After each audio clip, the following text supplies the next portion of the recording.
At 30, Nova was the invisible spine of the logistics firm. As assistant manager, she arrived at 7 a.m. and left long after the cleaners arrived. She possessed an unsettling radar for error.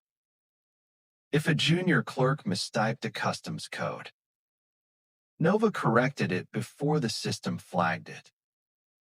If a supervisor struggled with a monthly spreadsheet, she quietly took the file and completed it herself.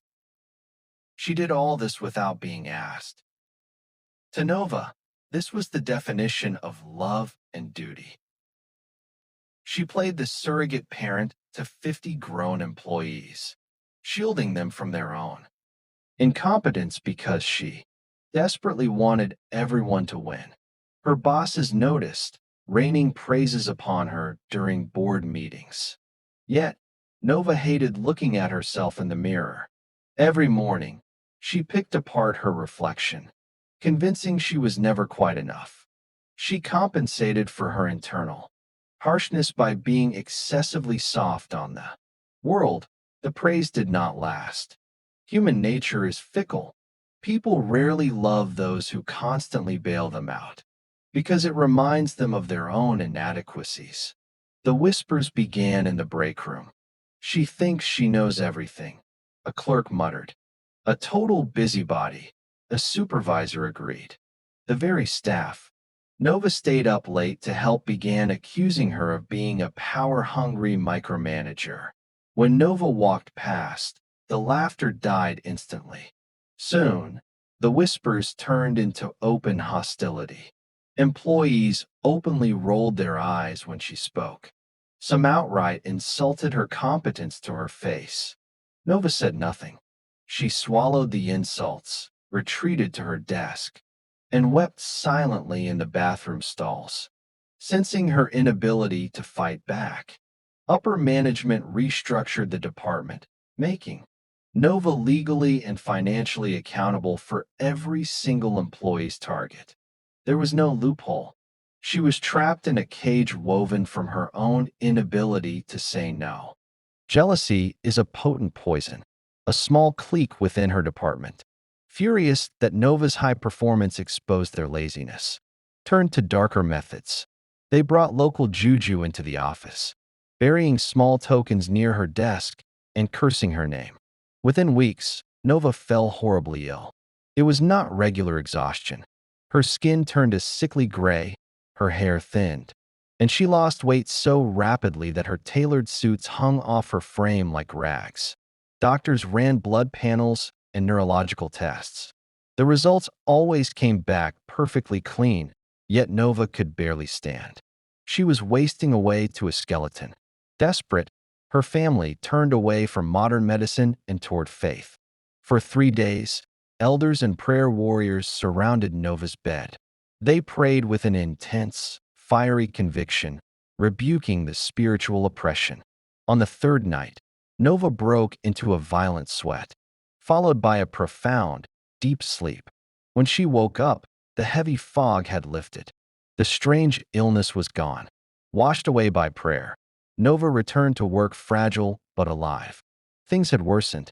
A new branch manager had been appointed, a loud, insecure man who shouted at her in open hallways. He and the disgruntled staff began falsifying performance reports, making it look as though Nova was sabotaging company data. One rainy Tuesday, after the manager slammed a file on her desk and yelled at her in front of the interns, Nova reached her absolute limit. She sat down, flipped open her laptop, and opened a blank document to write her resignation. But her hands shook too much to type. In a moment of pure desperation, she opened a browser and logged into Google's AI assistant. "I do everything for everyone," she typed, her tears hitting the keyboard. "Why does everyone hate me? Why am I being punished for being kind?" The AI responded with a cold, liberating clarity. "Nova, you are confusing kindness with people-pleasing. Kindness is a conscious choice made from a position of strength. People-pleasing is a survival mechanism born of fear.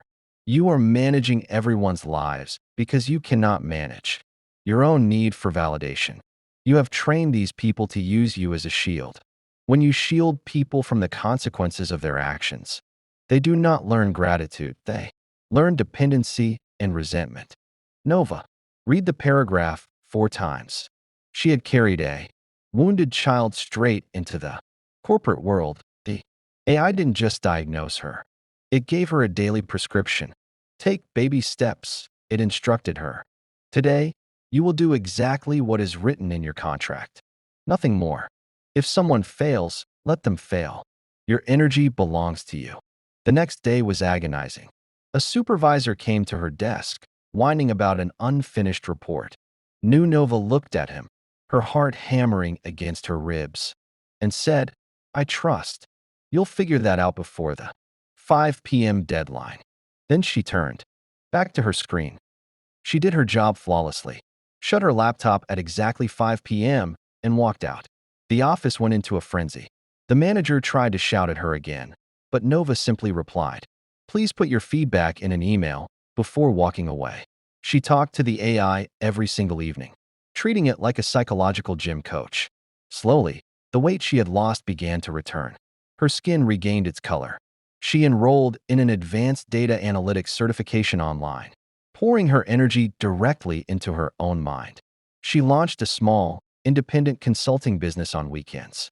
Nova is still 30, but she is no longer the office martyr. The whispers at the water cooler still happen, but Nova doesn't hear them anymore. She is too busy listening to the quiet, beautiful sound of her own freedom. Nova found her freedom the moment she stopped carrying weights that weren't hers. Look closely at your own life. Whose burden are you carrying today? What is one boundary you need to set this week to return that energy to yourself? Share your story or your next baby step in the comments below.